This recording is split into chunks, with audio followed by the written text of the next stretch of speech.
you. I'd like to begin. I'd like to begin by saying fuck Lance Armstrong.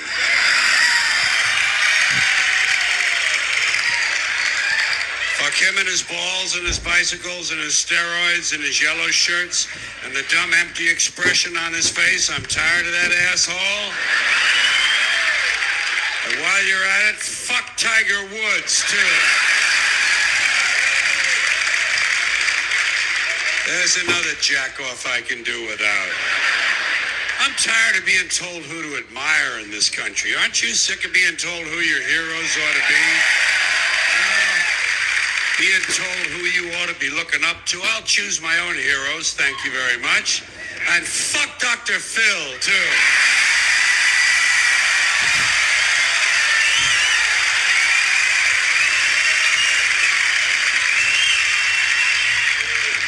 Dr. Phil said I should express my emotions, so that's what I'm doing. Now, since the last time I rolled through these parts, and I do roll through with some frequency, I'm a little bit like herpes, I keep coming back.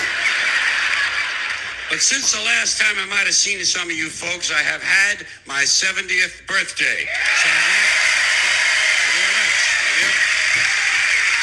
thank you.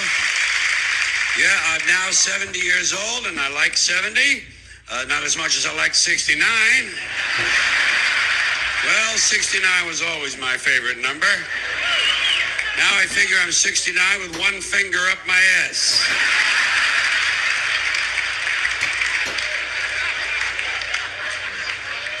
But now that I'm an old fuck, and that's what I consider myself to be, an old fuck.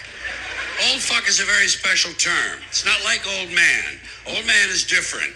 Old man isn't really a time in your life or a period of years. It's an attitude. Old man is a point of view. It's a way of looking at things. Some guys are old men when they're in their 20s. You've met guys like that. They're just wired like old men.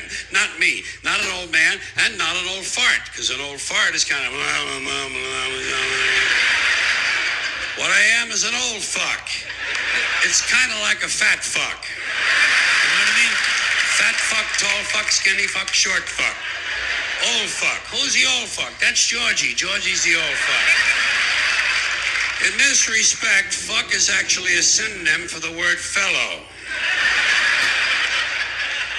But now that I'm an old fuck, I'm beginning to notice some advantages to putting on a few extra years. The first one is, you never have to carry anything heavy ever again. Everybody wants to help an old fuck.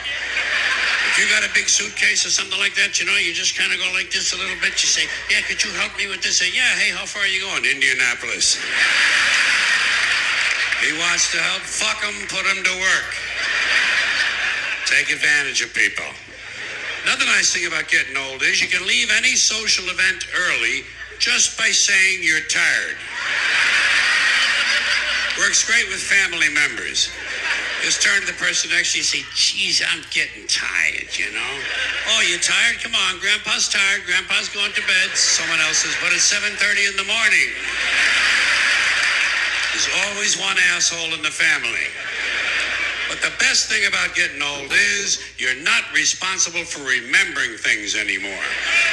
Even important things. But it was your daughter's funeral.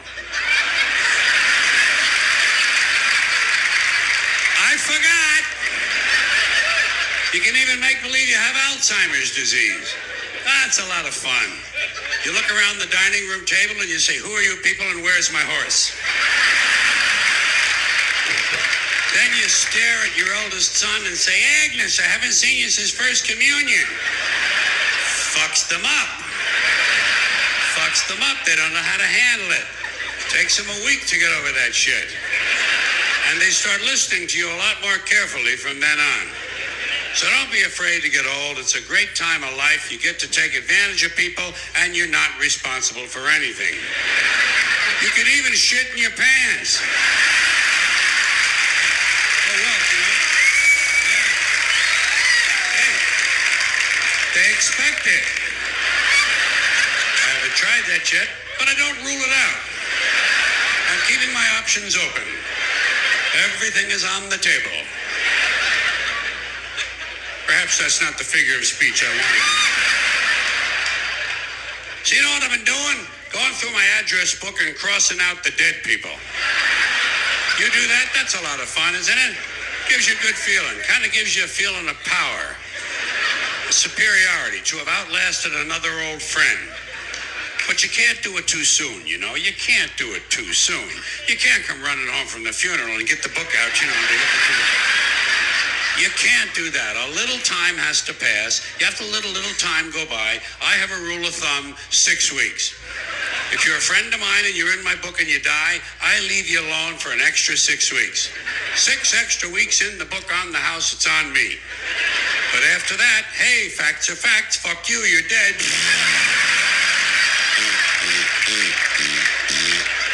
Out you fucking go. You gotta have standards, you know? Now, these days, a lot of people don't keep analog address books anymore. They don't want to be writing that stuff out longhand. They're in the computer age, and they have an application in the computer called Outlook or Contacts or Address Book, something like that. So they keep all the information in the computer, and they sync it up with their phone every day or every other day. So now, instead of scratching out a name, you get to delete the fuck. And deleting someone is an even more powerful feeling than simply scratching out a name. You know how to delete someone. You select the name, highlight the person, and then straight into the trash.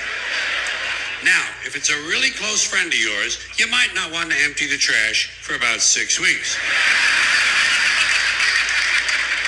Or, if it's a little too harsh for you, a little too harsh to delete an old friend, you can always create a new folder.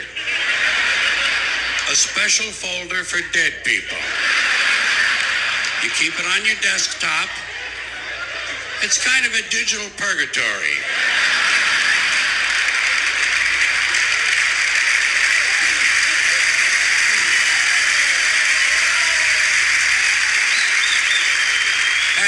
And the nice thing is, every now and then you can open it up and you can look inside. And you can see the people in purgatory. And you can move them all around, you know, move them around. Put them in little groups. 2 people who can get along in life, put them in a corner. Let them work it out. Let them work it out in purgatory. Or start a fight. Have a big fight in purgatory. That's all. Nobody's going to get hurt. They're all fucking dead anyway. Then you put them in a big formation and have a parade. The Purgatory Parade of Dead People. There's a lot of fun you can have with a computer. So enjoy your digital selves. Now, speaking of dead people, there are things we say when someone dies. Most of us say, a lot of us do, things we say that no one ever questions. They just kind of go unexamined. Give you a couple examples.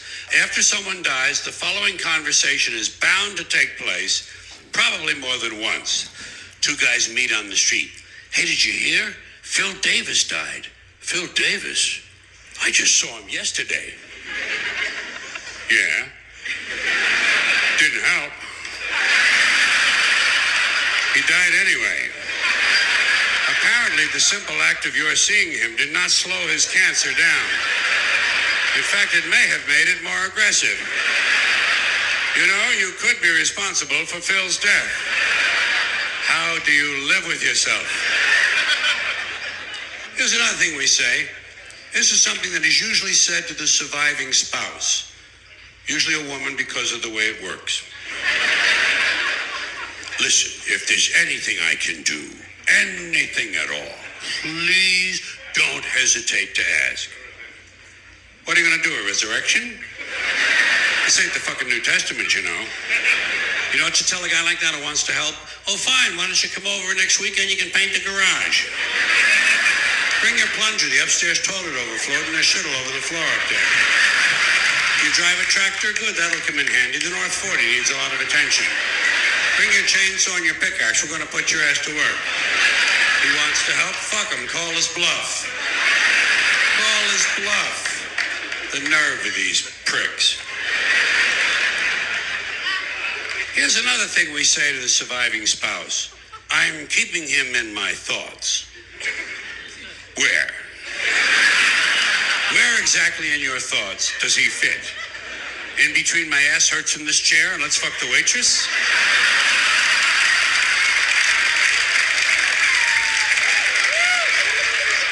are your priorities? We use a lot of euphemisms when we talk about death, you know? People say things like, you know, I lost my father. He'll turn up. You gotta stay optimistic with people like that. Give them reason to hope. Have you checked the dumpster out back? He used to like to take a nap in there. Keep it upbeat. Now, there's something else that is said after a death, but this one involves belief, which is where I begin to have big problems. This one happens after the funeral, after the burial, back at the house. Back at the house, where the family and friends and the loved ones of the deceased are having some food and drink, and they're enjoying some warm reminiscences of the person who passed away. Sooner or later, someone is bound to say the following, especially after a few drinks. You know, I think he's up there now, smiling down at us. And I think he's pleased.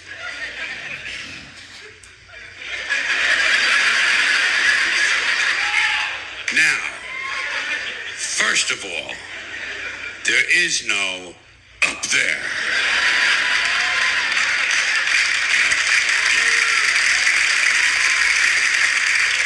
For people to be smiling down from.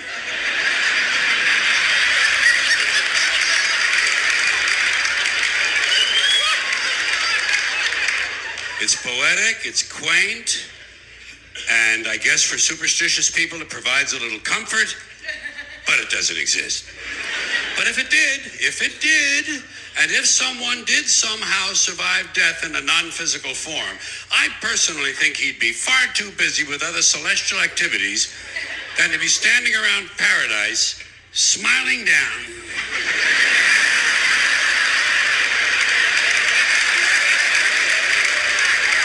On live people. What kind of a fucking eternity is that?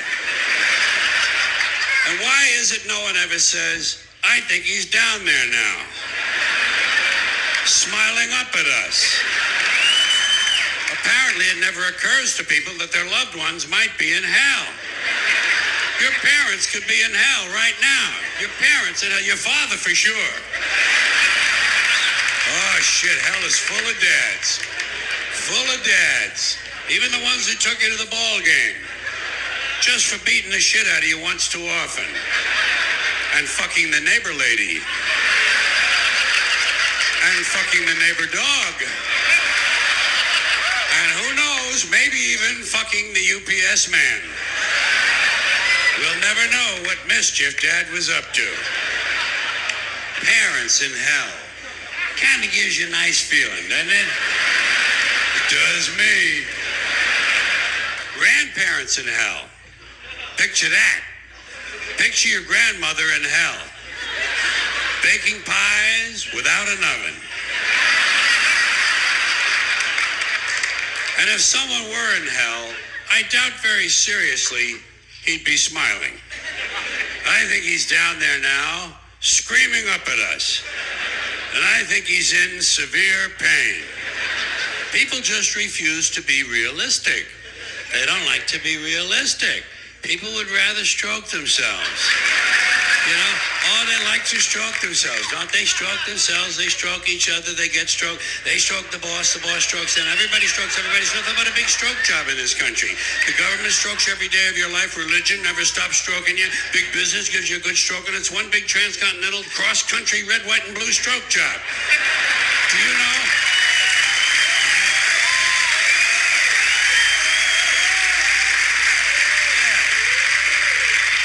You know what the national emblem of this country ought to be? Forget that bald eagle.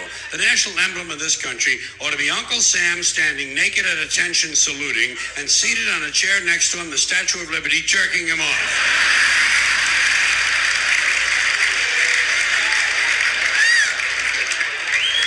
That would be a perfect symbol for the United Strokes of America. It's all bullshit, folks. That's what you have to remember as you go through life in this country. It's all bullshit, and it's bad for you. Now, Speaking of dead relatives, there are some people who not only believe that their dead parents in heaven can see them, okay? They honestly believe that their dead parents in heaven can help them. You've heard these people, I'm sure. They honestly somehow believe that their dead parents in heaven can intercede with God on their behalf to gain favors for the living. I come from a Catholic home. I heard this shit. They sit there in the chair with the fucking rosary and they look at you like this, and they say, my dad was looking out for me. He was looking out. I don't know how he got me out of that jam, but he got me out. Oh, my mom was in surgery with me. I could feel her presence in there. Yeah. Fine. Like the people who die have nothing better to do than to run the heavenly branch of the Make-A-Wish Foundation. Now, if people want to believe this kind of stuff, that's fine with me. Let them believe it. I don't want to disabuse anyone of their beliefs. But I have a question about this. A question that involves logic. Let's suppose it's true. Let's allow the proposition that somehow dead parents in heaven can help their living children. Fine. So, we got a family living on earth, father and mother and 4 kids. Family of 6. Good family, nice family, doing all the right things, having a good time, making all the right moves. And the parents go away on a weekend trip and get killed in an accident. And the children, of course, survive. So now, according to this theory, these 2 people go to heaven and they start helping their 4 living children. Helping them with everything they need. Helping them with their science projects, with their SAT scores. Helping them get a good school and get a nice job and get a promotion and a raise and someone to marry, and they all grow up. These 4 kids now grow up and have children of their own. And let's say that all 4 of these now grown children also die at the same time. Just for the sake of argument. Let's say there's an explosion at Thanksgiving dinner. And these 4 die, but their children survive because they were seated at the children's table.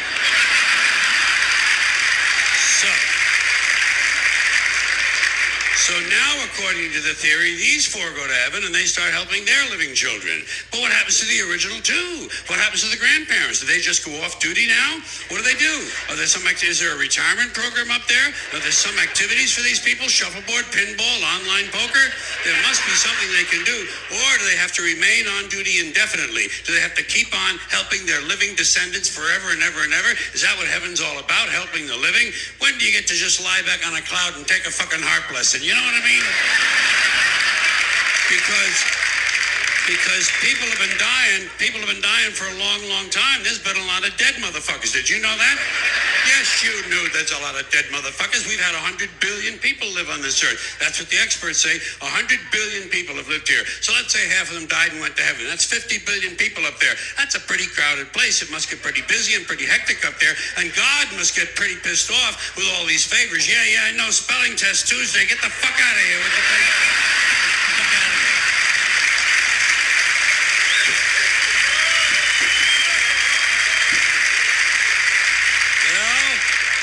Even God can go on sensory overload. That's why he wanted 1 day off a week. Christians gave him Sunday. Jews gave him Saturday. Muslims gave him Friday. God has a 3-day weekend, which is probably just what he needs. Now, just a couple other questions about this whole theory. Suppose you die without having any children. Who do you help? Strangers? It would be nice. Suppose you're an adopted child. Who helps you? Your biological mother? She doesn't even know where the fuck you live.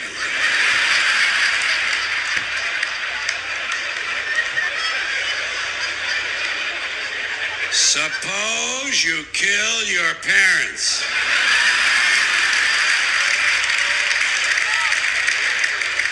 Would they help you? I'll guarantee you Mr. and Mrs. Menendez are not helping those 2 boys.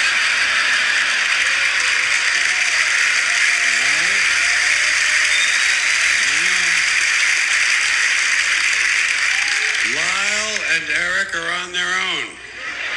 in prison of all places, where they could probably use a little help. It's all bullshit, folks. It's all bullshit and it's bad for you. Now, speaking of parents and speaking of bullshit, two ideas which aren't always mutually exclusive, by the way, I'd like to mention a special kind of bullshit that has taken hold in this country in the last 30 to 40 years. It's a form of bullshit that really only can be called child worship. It's child worship. It's this excessive devotion to children. I'm talking about today's professional parents, these obsessive diaper sniffers who are overscheduling and overmanaging their children and robbing them of their childhoods. Even the simple act of playing.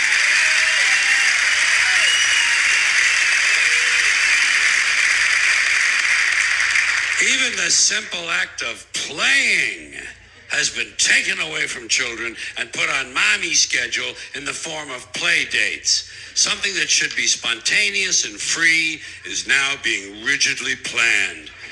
When does a kid ever get to sit in the yard with a stick anymore? You know, just sit there with a fucking stick.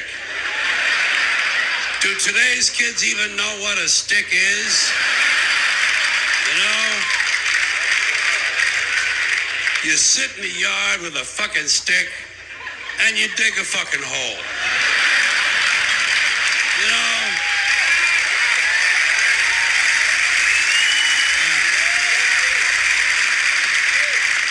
And you look at the hole, and you look at the stick, and you have a little fun.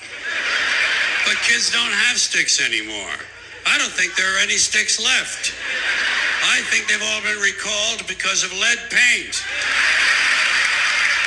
Who would have thought that one day the manufacturing of sticks would be outsourced to China? But you know something, a kid shouldn't be wasting his time with a stick anyway. If he's 4 years old, he should be home studying for his kindergarten entrance exams. Do you know about that shit? Oh, they have them now. Yeah. There are places that have kindergarten entrance exams. The poor little fuck. The poor little fuck, he can barely locate his dick. You know, and already he's being pressured to succeed for the sake of the parents. Isn't this really just a sophisticated form of child abuse? And speaking of that, speaking of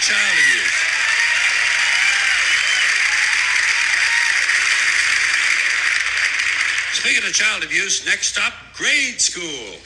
Grade school, where he won't be allowed to play tag because it encourages victimization. And he won't be allowed to play dodgeball because it's exclusionary. And it promotes aggression. Standing around is still okay.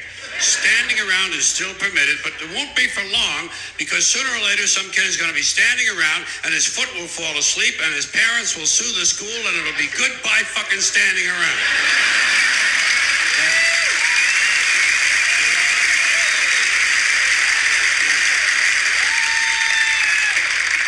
Now, fortunately, all is not lost. All is not lost because at least we know that when he does get to play, whatever games he is allowed to play, the child will never lose. We know he'll never lose because in today's America, no child ever loses. There are no losers anymore. Everyone's a winner. No matter what the game or sport or competition, everybody wins. Everybody wins, everybody gets a trophy. No one is a loser. No child these days ever gets to hear those all-important character-building words. You lost, Bobby. You lost. You're a loser, Bobby. They miss out on that. You know what they tell a kid who lost these days? You were the last winner. A lot of these kids never get to hear the truth about themselves until they're in their 20s. When their boss calls them in and says, Bobby, clean the shit out of your desk and get the fuck out of here, you're a loser. Get the fuck out of here.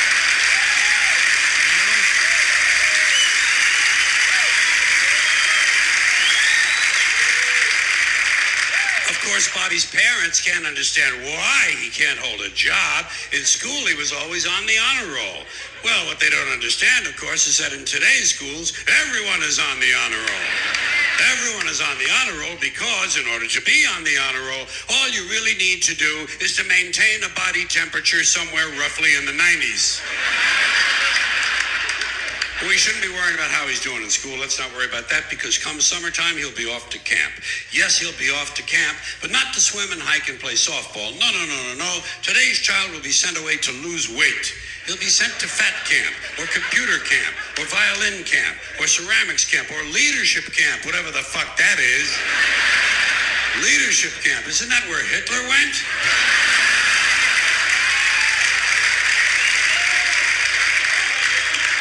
Specialized, structured summer camps. Gotta keep the little fucker busy, you know? Gotta keep the little fucker busy. Wouldn't want him to sneak in a little unstructured time in the woods. That wouldn't be any good. God knows he might start jacking off. Now, all of this stupid bullshit that children have been so crippled by has grown out of something called the self-esteem movement. The self-esteem movement began in 1970, and I'm happy to say it has been a complete failure. Because studies have repeatedly shown that having high self-esteem does not improve grades, does not improve career achievement, it does not even lower the use of alcohol, and most certainly does not reduce the incidence of violence of any sort. Because as it turns out, extremely aggressive, violent people think very highly of themselves. Imagine that. Sociopaths have high self-esteem. Who would have thunk, huh? I love when this kind of thing happens. I love when these politically correct ideas crash and burn and wind up in the shithouse. Here's another one that bit the dust. This practice of playing Mozart during pregnancy so the fetus can hear it. It was supposed to increase intelligence. Didn't work. All it did was sell a lot of CDs and piss off a whole lot of fetuses. The self-esteem movement revolved around a single notion, the single idea that every child is special.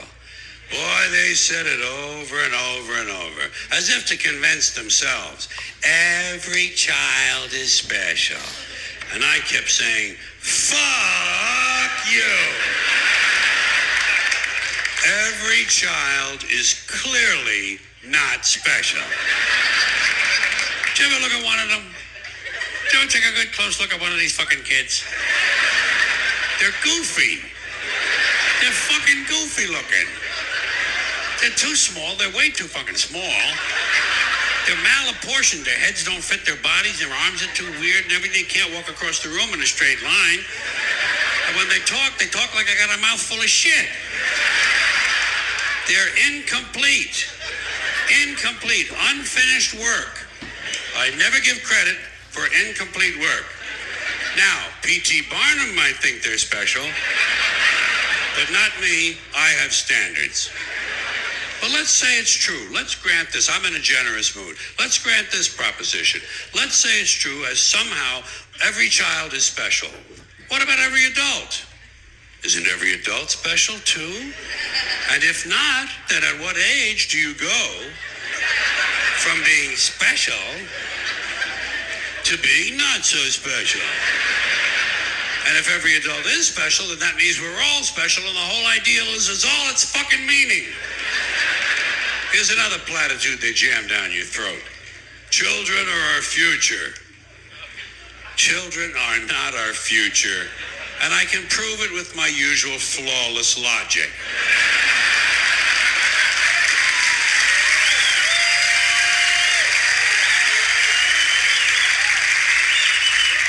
Children can't be our future because by the time the future arrives, they won't be children anymore, so blow me! As you may have noticed, I always like to present a carefully reasoned argument. Raising a child is not difficult. They try to make it into this mysterious, difficult test. Nothing to it. Easiest thing in the world to raise a kid if you follow the steps. First step, you take the kid and you put him out on the street corner. And you leave him there. You come back a week later. If the kid is still there, you got yourself a stupid fucking kid.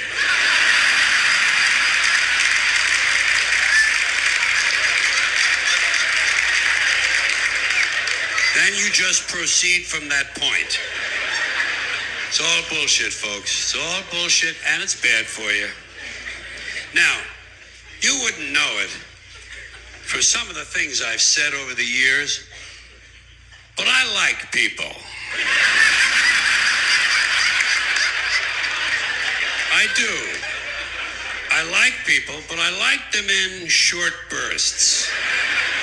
I don't like people for extended periods of time.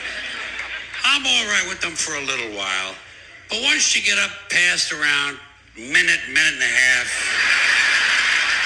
I gotta get the fuck out of there. And my reason for this, is for one that you may share possibly. I have a very low tolerance level for other people's stupid bullshit, okay? Stupid bullshit. Stupid bullshit. And everyone wants to tell you their stupid bullshit. And some of them don't know when to stop talking. Those are the dangerous ones. The ones that don't know when the conversation is over. They just go on and on and on and on and on. Verbal diarrhea running at the mouth. And dumb shit, stupid shit, trivial shit, shit you're not even remotely interested in. Can I tell you about my mom and dad? I tell you about my mom and dad. My mom and dad were down on vacation. This is about 6 years ago, I think. Down in Mammoth Cave, Kentucky. I think it was 6. Seemed like 6. Could have been 7. Somewhere in there. 6, 7, in that area. More than 6, less than 7. Let's call it 6.5. So about 6.5 years ago, my mom and dad went on vacation down in Mammoth Cave, Kentucky. You know, now that I think of it, it seems more like 8 years ago. I think about 8 would be about the time of Y2K, wouldn't it? Remember that? Remember Y2K? When nothing ever happened. What was that all about? All of a big fuss and nothing ever happened. Anyway, so about 8 years. 8 was 8 or 5, one of those. And my dad found a big rock, what he thought was a big rock, and turns out it was a 27-pound dinosaur turd. A petrified dinosaur turd, and he gave it to my mom. He said, "Here, Mom, put this. This is a dinosaur turd. Put this in your purse." And she said, "Dad, I don't think this is a dinosaur turd. This thing is still warm. Whoever dropped this thing is still walking around in here, and we better get the fuck out of this cave."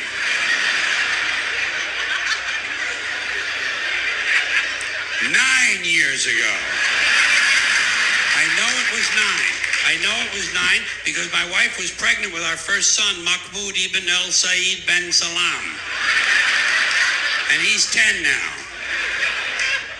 Or is he 11? He could be 11. He's either 11 or 5. But while all this is going on, you're searching through your mind for something graceful and diplomatic you can say to bring the conversation to a close. And all I can ever come up with is, shut the fuck up! Shut the fuck up! Shut the fuck up! Shut the fuck up!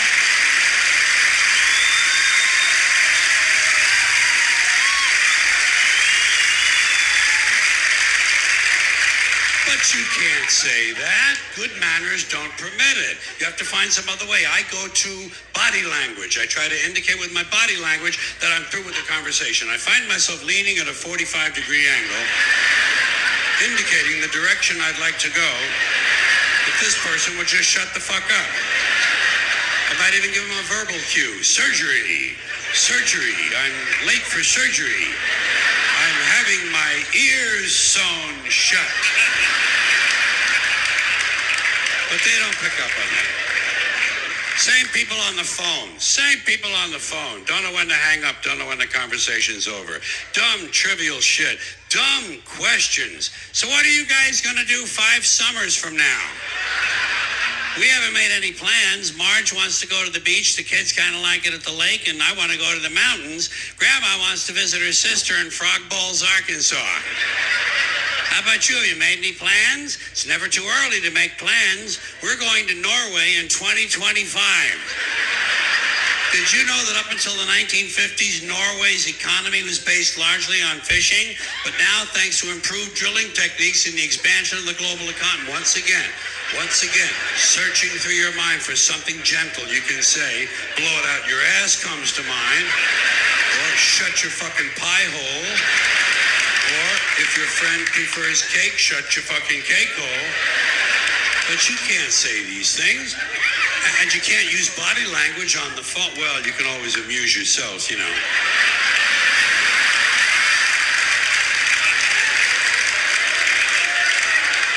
Or if it's your mother, you show your mother respect, you put her on speakerphone.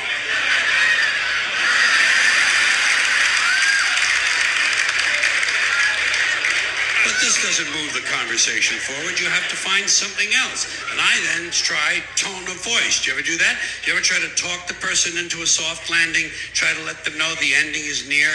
Right, good. Okay then, good, okay.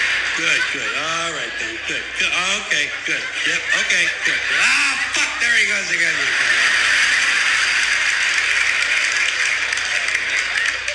You remember my neighbor with the burns on 90% of her body?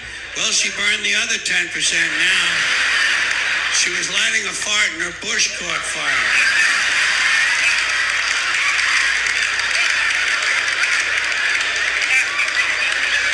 Listen, Reverend. I hate to be rude. I really hate to be rude, but I just took a 3.5-hour shit. And I'm bleeding from the asshole. Well, I don't have any mercurochrome. All right, I'll put a Snoopy Band-Aid on it. Yes, you do that. Say a prayer for my asshole. Thank you. You have to resort to these tactics because many people do not understand what a phone call is. A phone call ideally should be the brief exchange of a few vital pieces of information. This is a phone call. Hey, Steve, what time's the circle jerk start tonight? 10 o'clock. Okay, listen, I'm going to be a little late. You'll have to start without me. Oh, don't worry, I'll catch up. I'm watching a horny movie and I'm eating a whole bunch of oysters. Oh, it's science fiction. It's called Tarzan Fucks a Zebra. Well, Russell Crowe. Well, yeah, it's kind of a fantasy. Right now, Renee Zellweger is blowing a unicorn. That's a phone call. Should not be a 2.5-hour harangue of your third cousin describing her mailman's liposuction. God, people are fucking boring. People are just fucking boring. You know what would be great for a guy like me? Just to be in a coma. Would that be great? Boy, you know, you just crap out, nothing to do all day. Breathe through a fucking tube, they feed you through a tube, and nothing to do. That's really living, you know what I mean? No phone calls coming in, nobody dropping by unexpectedly. And if they do drop by, you're completely unaware of it. Because you're in a fucking coma, and you're practically clinically dead. And you don't have to listen to their stupid bullshit. Their stupid bullshit. Like about their new ride-around lawnmower with the two-tone horn and the GPS in case they get lost on the lawn. And their boss and their job and their car and their kids. Jesus fucking Christ. Their kids. Folks, nothing worse than to be stuck somewhere with some married asshole and have to listen to him tell you about his fucking kids. Let me tell you something, folks. Nobody cares about your children, okay?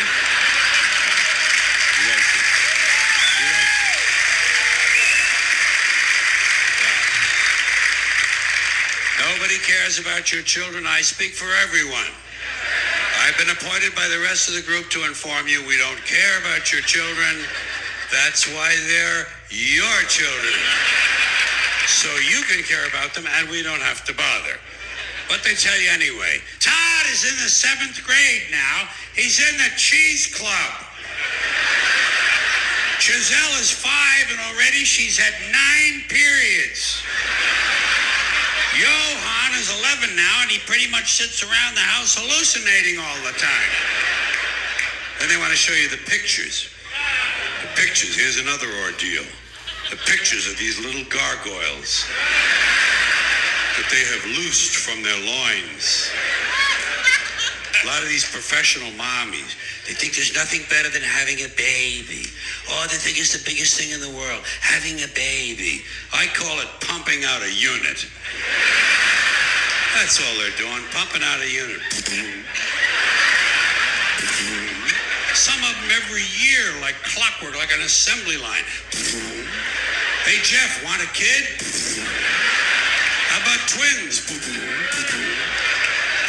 Polluting the earth. Polluting the earth with these creatures who have no future. They have no future. Have you pictured what this planet is going to be like in 40 to 50 years? It's going to be a big smoking ball of shit. A big smoking, flaming, stinking ball of gaseous shit. That's what's going to happen. That's what's going to happen. It's irresponsible to have more than one child. Have one. Have one child. Replacement value for yourself. That's all. Don't even replace your husband. Don't replace your husband. No.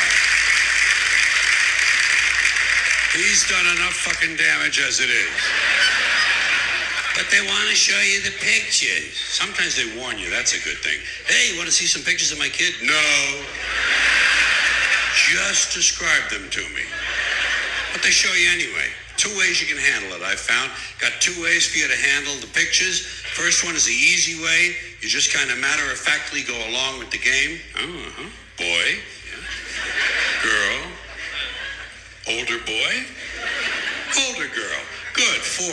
Listen, I have to go wash my crotch. I'll see you later. And you get the fuck out of there. Or you can do what I do. Do what I do. Be a little honest about what you see. Take a chance. Tell the truth.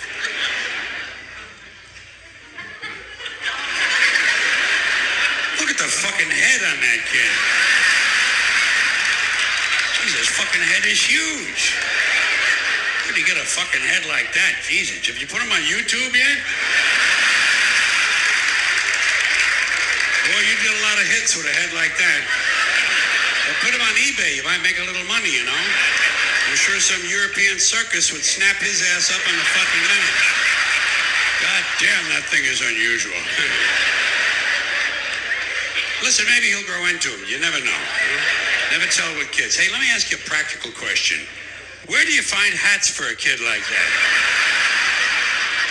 Tell the truth. Don't be bullshitting people. Don't be bullshit. There's enough bullshit as it is, folks. Just plenty of bullshit. Then they want to show you the pictures of the little girl whose second teeth are coming in. And they think it's cute. It's not. It's fucking horrifying. Do you ever look at the teeth on some of these kids? Do you ever take a good close look in the mouth? You ever look in there, see what's going on? Sometimes several rows of fucking teeth coming in. Coming in at all funny angles. There's one under the tongue. That's an unusual place for a tooth. A sublingual tooth. My God, look at that. Once again, tell the truth. You better start saving your money right now, pal. It's going to cost you a fucking fortune to fix that. You're going to need an international team of orthodontists around the clock just to make it done. You might want to call FEMA. That looks like a real fucking problem. Yeah, you have the number of the National Guard. Give them a ring. That's good. Listen, why don't you just have them all pulled and let her start over again, you know? Or take a picture of her with her mouth closed. That would save you a lot of heartache in the long run. Listen, you're not Catholic by any chance, are you? Well, the reason I ask you is you might want to take her to Lourdes and pray for a miracle over there. Tell the truth. Don't be bullshitting people. Like I say, there's enough bullshit as it is. In fact, there's just enough. Did you know that? There's just enough bullshit in this country to hold things together. Bullshit is the glue that binds us as a nation. Where would we be without our safe, familiar American bullshit? Land of the free, home of the brave, the American dream. All men are equal, justice is blind, the press is free, business is honest, the good guys win, your vote counts, the police are on your side, God is watching you. Your standard of living will always improve. And everything is going to be just fine.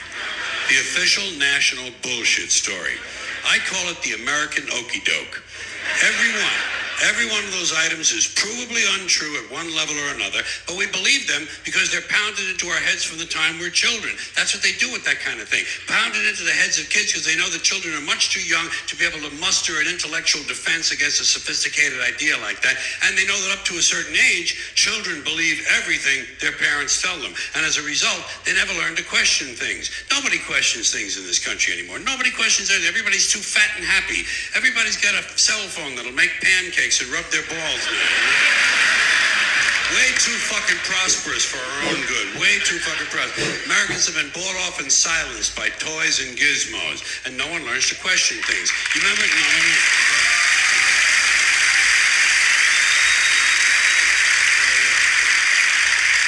Like I say, no one questions things. You remember Barbara Bush? I call her the silver douchebag. You remember her? Barbara Bush. She is the mother of Governor George Bush. I call him Governor Bush because that's the only elected office he ever held legally in our country. Okay? George Bush,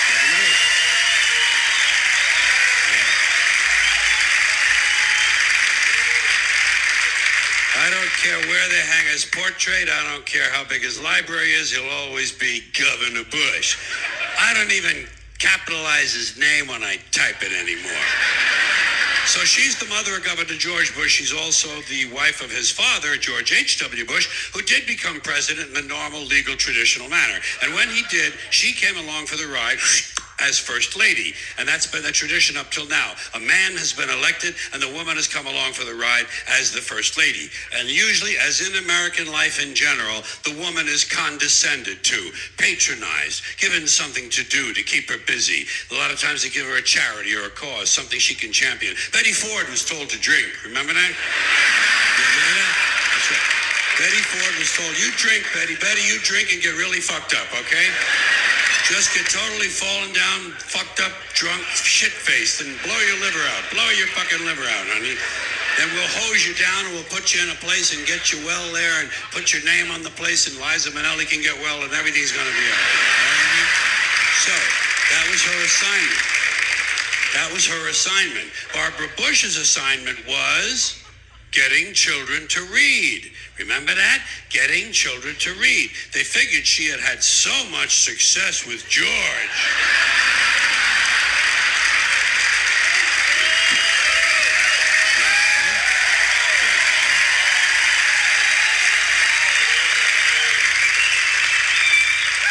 That she would be a natural to get children to read, which misses the point completely. Not important to get children to read. Children who want to read are going to read. Kids who want to learn to read are going to learn to read. Much more important to teach children to question what they read. Children should be taught to question everything, to question everything they read, everything they hear.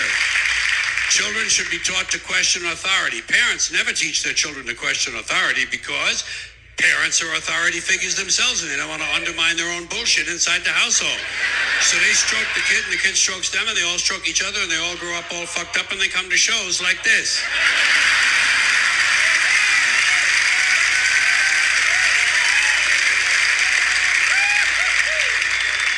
Children have to be told there's bullshit coming down the road. They have to be warned that life is about detecting the bullshit and fending it off as best you can. No one told me a thing like that. I was never warned about any of this, had to find all of it out for myself. And there are still, as with you probably, a lot of things that you're expected to believe and accept in America that I personally have a problem with, and I question a lot of these things. Give you an example.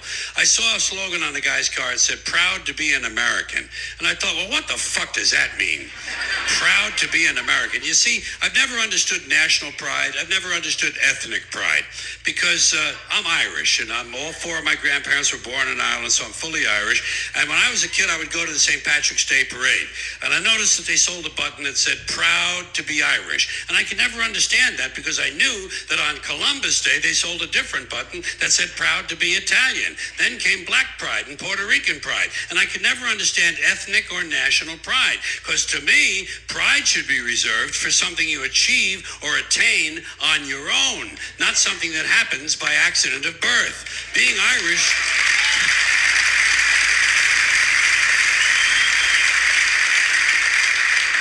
Being Irish isn't a skill. It's a fucking genetic accident. You wouldn't say I'm proud to be 5'11". I'm proud to have a predisposition for colon cancer. So why the fuck would you be proud to be Irish or proud to be Italian or American or anything? If you're happy with it, that's fine. Do that. Put that on your car. Happy to be an American. Be happy. Don't be proud. Too much pride as it is. Pride goeth before a fall. Never forget Proverbs, okay? Now, here's another slogan. Here's another slogan you run into all the time. God bless America. Once again, respectfully, I say to myself, what the fuck does that mean? God bless America? Is that a request? Is that a demand? Is that a suggestion? Politicians say it at the end of every speech, as if it were some sort of verbal tick that they can't get rid of. God bless you and God bless America. God bless you and God bless America. I guess they figure if they leave it out, someone's going to think they're bad Americans. Let me tell you a little secret about God, folks. God does not give a flying fuck about America, okay? He doesn't care. He never cared about this country. He never has. He never will. He doesn't care about this country any more than he cares about Mongolia, Transylvania, Pittsburgh, the Suez Canal, or the North Pole. He simply doesn't care, okay? He doesn't care. Listen, hey, there are 200 countries in the world now. Do these people honestly think that God is sitting around picking out his favorites?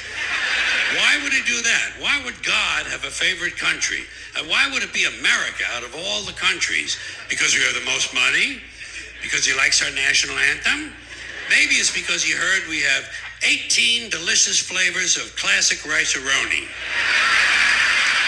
It's delusional thinking. It's delusional thinking, and Americans are not alone with these sort of delusions. Military cemeteries around the world are packed with brainwashed, dead soldiers who were convinced God was on their side. America prays for God to destroy our enemies. Our enemies pray for God to destroy us. Somebody's going to be disappointed. Somebody's wasting their fucking time. Could it be everyone? Now,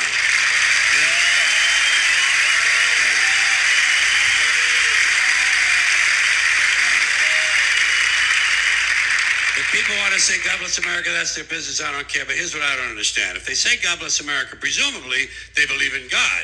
And if they do, they must have heard God loved everyone. That's what he said. He loved everyone and he loved them equally. So why would these people ask God to do something that went against his own teachings? You know what these God bless America people ought to do? They ought to check with that Jesus fellow they're so crazy about. They're always talking about what would Jesus do? What would Jesus do? They don't want to know so they can do it. They just want to know so they can tell other people to do it.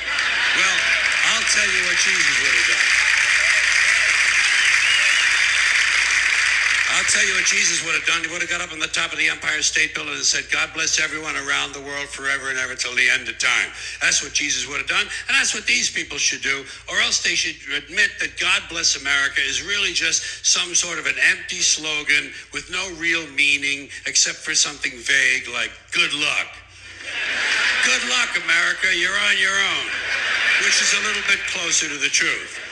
Here's a civic custom that I don't understand. Maybe you can help me. Taking off your hat when a flag passes by, or when some jackoff at the ballpark starts singing the national anthem. They tell you to take off your hat. What the fuck does a hat have to do with being patriotic? What possible relationship exists between the uncovered head and a feeling that ought to live in your heart? Suppose you have a red, white, and blue hat. Suppose you have a hat made out of a flag. Why would you take it off to honor the flag? Wouldn't you leave it on and point it toward the flag?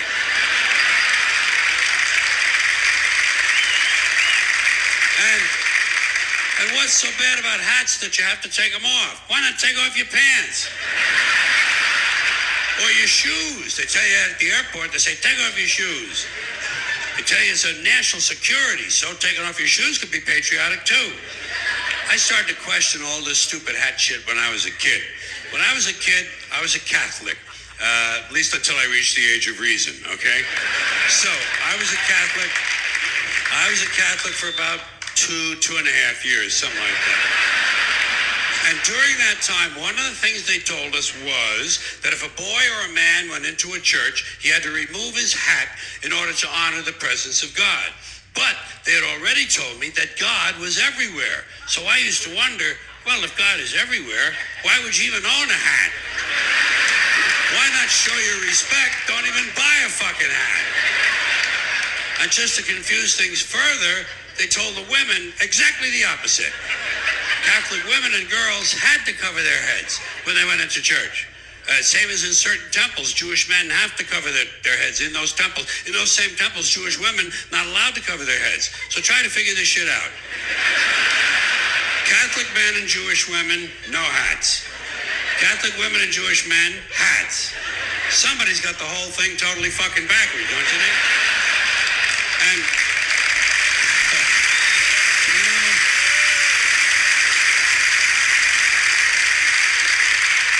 And what is this religious fascination with headgear? Every religion's got a different fucking hat. Did you ever notice that? The Hindus have a turban, the Sikhs have a tall white turban, Jews have a yarmulke, the Muslims have the keffiyeh, the bishop has a pointy hat on one day and a round hat on another day, Cardinal has a red hat, Pope has a... Everybody's got a fucking hat. One group takes them off, the other group puts them on. Personally, I would never want to be a member of any group where you either have to wear a hat or you can't wear a hat. I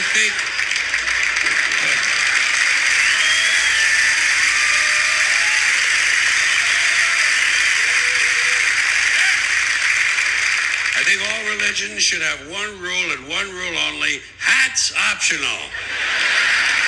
That's all you need to run a really good religion. Here's another one of these civic customs: swearing on the Bible. You understand that shit? They tell you to raise your right hand, place your left hand on the Bible. Does this stuff really matter? Which hand? Does God really give a fuck about details like this? Suppose you put your right hand on the Bible, you raise your left hand. Would that count? Or would God say, sorry, wrong hand, try again? And why does one hand have to be raised? What is the magic in this gesture? This seems like some sort of a primitive voodoo mojo shtick.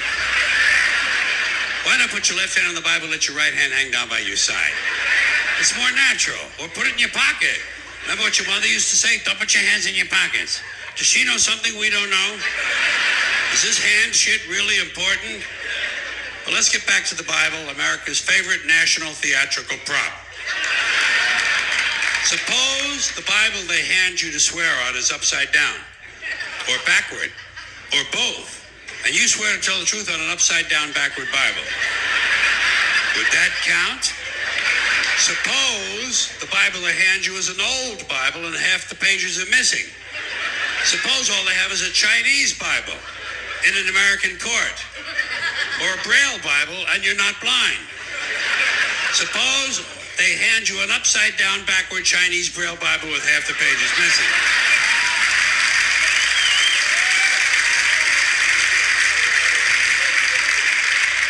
At what point does all of this stuff just break down and become just a lot of stupid shit that somebody made up? They fucking made it up, folks. It's make-believe. It's make-believe. Now, all right. Okay. Let's leave the Bible aside. We'll get back to the science fiction reading later. The more important question is, what is the big deal about swearing to God in the first place? Why does swearing to God mean you're going to tell the truth? Wouldn't affect me.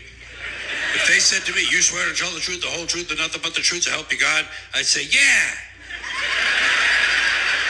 I'll tell you about as much truth as the people who wrote that fucking Bible. How do you like that? Huh?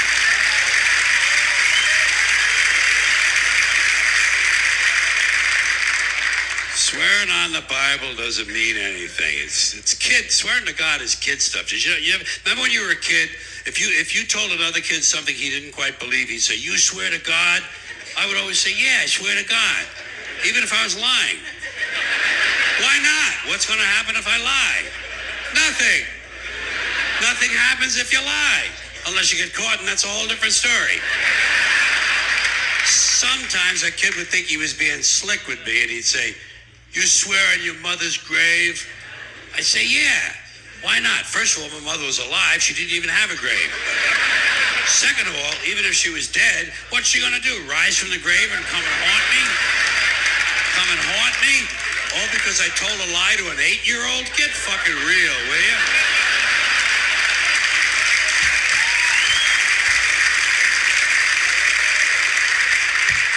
Sometimes I would say, "I swear on my mother's tits." Kids are impressed with things like that. I mean, I don't care about my mother's tits either. I don't care if they fell off. Fuck her. Not my problem. They're your tits, Ma. You keep an eye on them. Swearing to God doesn't mean anything. Swearing on the Bible doesn't mean anything. You know why? Because Bible or no Bible, God or no God, if it suits their purposes, people are going to lie in court. The police do it all the time. All the time. Yes, they do.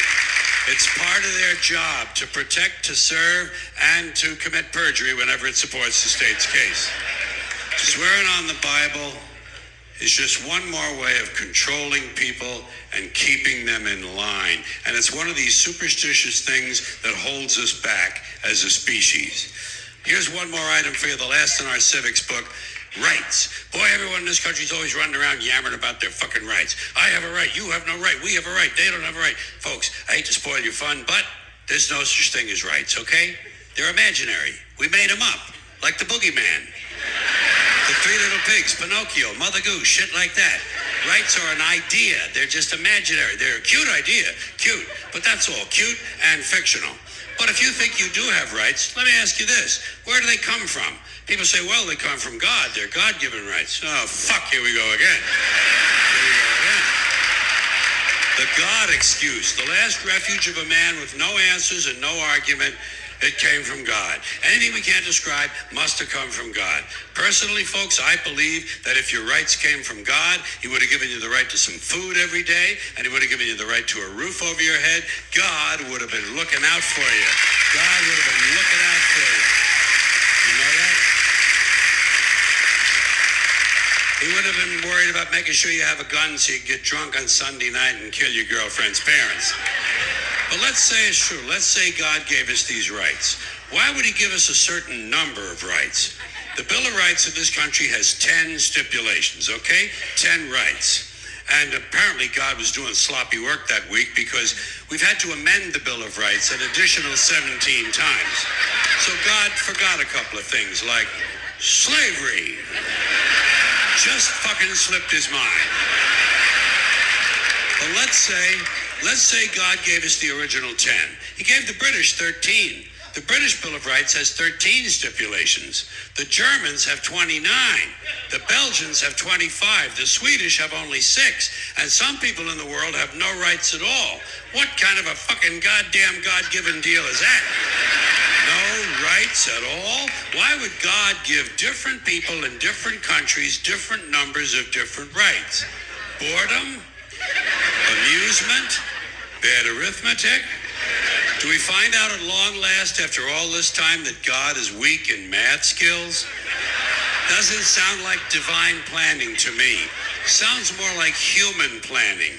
Sounds more like one group trying to control another group. In other words, business as usual in America. Now, if you think you do have rights, one last assignment for you. Next time you're at the computer, get on the internet, go to Wikipedia. When you get to Wikipedia, in the search field for Wikipedia, I want you to type in Japanese Americans 1942, and you'll find out all about your precious fucking rights, okay? All right. You know about it. You know about it. In 1942, there were 110,000 Japanese American citizens and good standing, law-abiding people who were thrown into internment camps simply because their parents were born in the wrong country. That's all they did wrong. They had no right to a lawyer, no right to a fair trial, no right to a jury of their peers, no right to due process of any kind.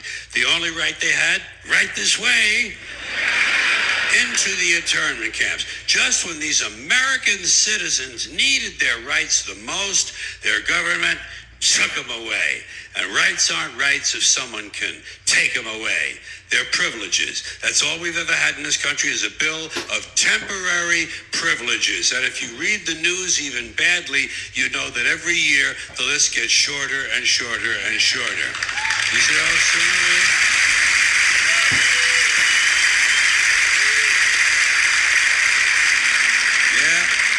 Sooner or later, the people in this country are going to realize the government does not give a fuck about them.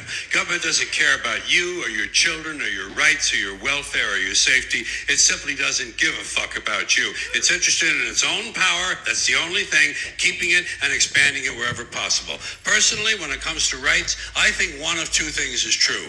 I think either we have unlimited rights or we have no rights at all. Personally, I lean toward unlimited rights.